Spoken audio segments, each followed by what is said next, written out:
Sepi. Mentari pagi menyambut. Zen telah siap menjalani hari seperti biasa. Kini, dia berada di ruang makan, menyantap selembar roti tawar dengan selai. Ya, menu sarapan hanya selembar roti, karena sungguh dia tidak punya selera makan. Entah apa yang terjadi pada dirinya. Lidahnya seakan tak bisa menerima rasa masakan dari tangan orang lain.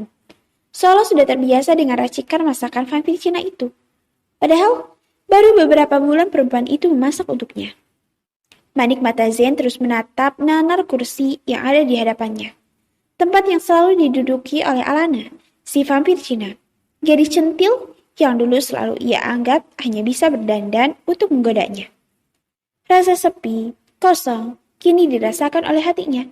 Mengingat jika dia suka diam-diam menatap Alana yang mengulas make up setelah berpeluh dengan kegiatan memasaknya di dapur.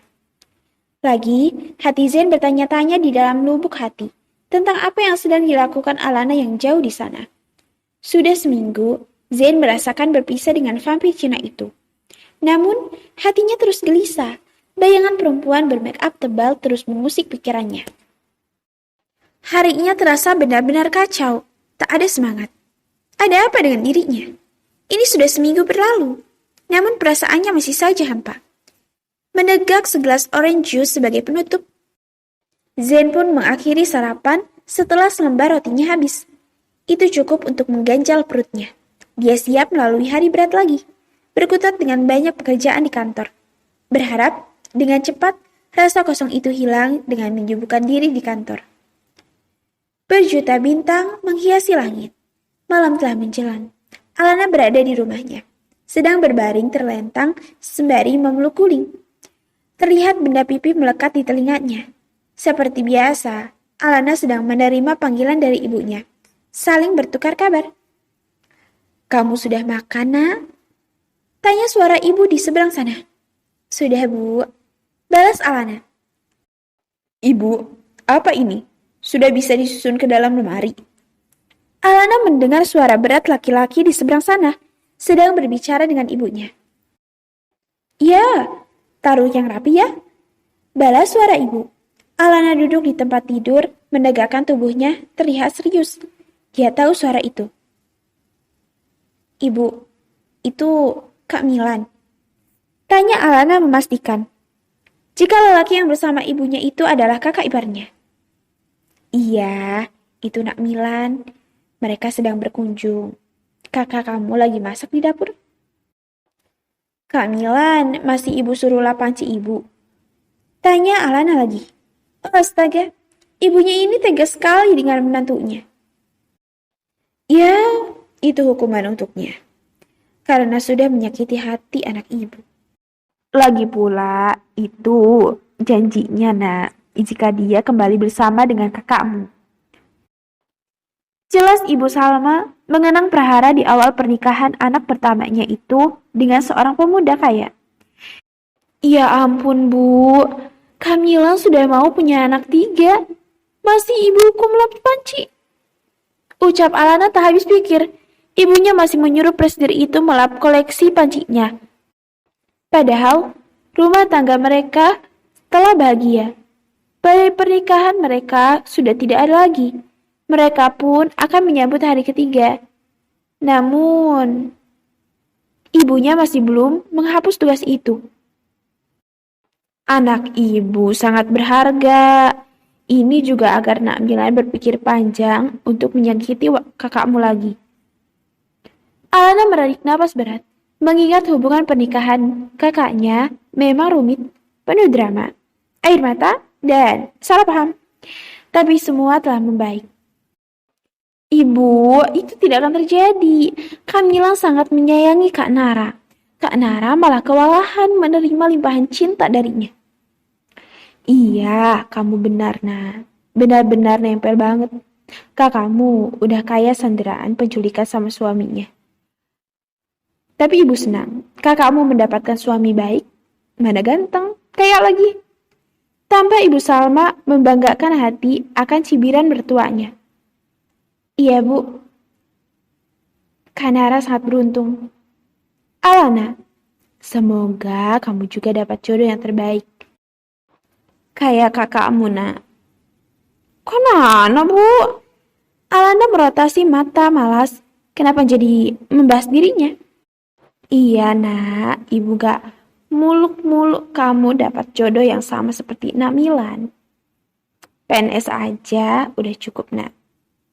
PNS, Bu? Emang kenapa? Kalau kamu punya suami PNS, dia punya jaminan hari tua. Terus, yang paling penting, nak, kalau mau ambil kredit di bank, gampang. Banyak yang mau ngutangin. Oce sang ibu dengan menggebu. Alana mengusap wajahnya kasar. Astaga, ibunya ini. Iya, walaupun gak bisa mencari suami yang kayaknya luar biasa, seperti Nak Milan. PNS lumayan lah. Ibu, Alana menggeram kasar. Iya, apapun nak. Yang penting kamu bahagia bersamanya dan dia mencintaimu dengan tulus juga menghargaimu. Jika dia menyakitimu, ibu akan memukul kepalanya dengan panci koleksi ibu. Alana terdiam. Suami? Seketika, bayangan pemuda tampan terlintas di pikirannya. Ada perasaan bersalah dalam dirinya.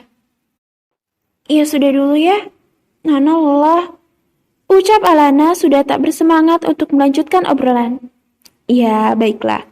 Kau istirahatlah. Panggilan terputus.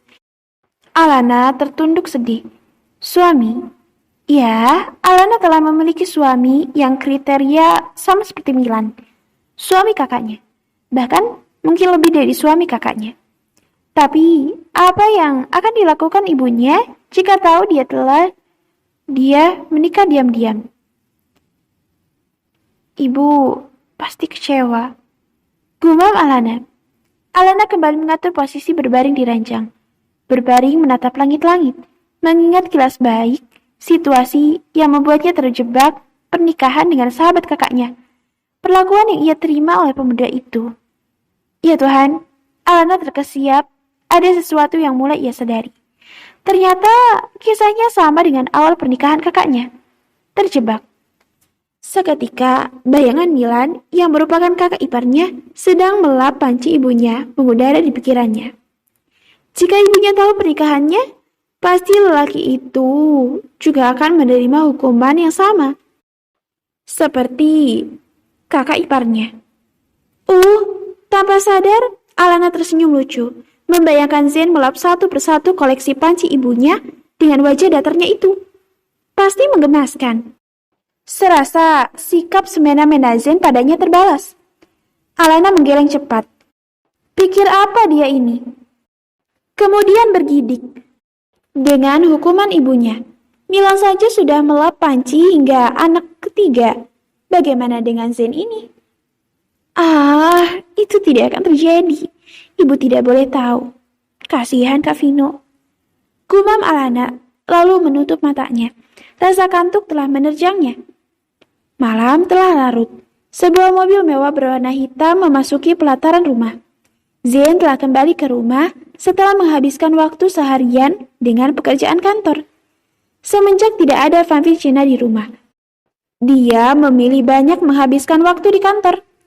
Zen menatap sayur rumahnya. Entah mengapa, setiap pulang ke rumah, ujung hatinya terus merasakan gundah, sepi. Menarik napas berat, pemuda tampan ini turun dari mobil, kemudian melangkah kakinya masuk ke dalam rumah. Selamat malam, Tuan. Sapa Bibi Lucy seperti biasa, menyambut kepulangan Zen. Tuan, makan malam telah sedia, ucap Bibi Lucy. Aku tidak lapar. Ujar Zen singkat terus berlaru. Lagi, dia tidak punya selera makan. Netra mata Zen lagi-lagi menatap kosong ruang makan. Sudut hatinya terasa hampa. Gadis itu benar-benar telah membuatnya menggila dan terus berharap dia berada di dapurnya. Berkutat dengan alat dapur. Memasak atau duduk di ruang makan dengan ponsel menerima panggilan telepon dari ibunya. Atau mengulas wajahnya dengan make up-nya. Namun, semua itu tidak terjadi. Vampir Cina, kenangannya dan bayangannya terasa di semua sudut rumah. Zen melanjutkan langkah menuju kamar untuk mengistirahatkan tubuhnya. Malam semakin larut. Seorang pemuda tampan terlihat berbaring di ranjang king stage miliknya. Berbaring menatap langit-langit kamar. Hingga saat ini, kelompok matanya juga belum terpejam. Lagi dan lagi, kenangan bersama Alana terus terlintar menari-nari di pikiran. Bagaimana perempuan itu bermake up, mendengar celutukan lucu dan polosnya khas warga plus 62. Zen selalu saja bertanya dalam hati, apa yang sedang dilakukan perempuan itu di rumahnya. Rasanya kepala Zen ingin pecah. Ini sudah seminggu. Kenapa aku terus mengingat vampir Cina itu? Decak Zen meremas guling yang ada di dalam pelukannya. Kenapa aku selalu memikirkannya? Gerutu Zen lagi. Kenapa aku begitu bergantung padanya? Oceh Zen yang hidupnya menjadi tak teratur, tak berselera makan, tak bersemangat, dan menyebalkannya lagi, tak bisa terlelap dengan nyenyak. Dia pikir perasaan ini hanya akan menghilang seiring waktu. Nyatanya tidak. Zen menendang guling menjauh darinya, lalu bangun, duduk di ranjang. Aku tidak bisa terus begini. Vampir Cina itu akan membuatku gila. Decak Zen mengepalkan tangan, lalu bangkit, turun dari ranjang. Zen melangkah menuju laci nakas menyambar sebuah kunci mobil. Sejenak, Zen menatap kunci mobil yang telah berada di tangannya. Kau sangat merepotkan. Gerutu Zen lalu menggenggam erat kunci mobil dalam telapak tangannya. Setelahnya, pemuda tampan yang mengenakan pakaian tidur ini melangkah cepat keluar dari kamar. Dia terus menuju suatu tempat yang bisa menghilangkan semua kegelisahan dan kegalauannya. Membaca jalan di keheningan malam, tak peduli selarut apa ini.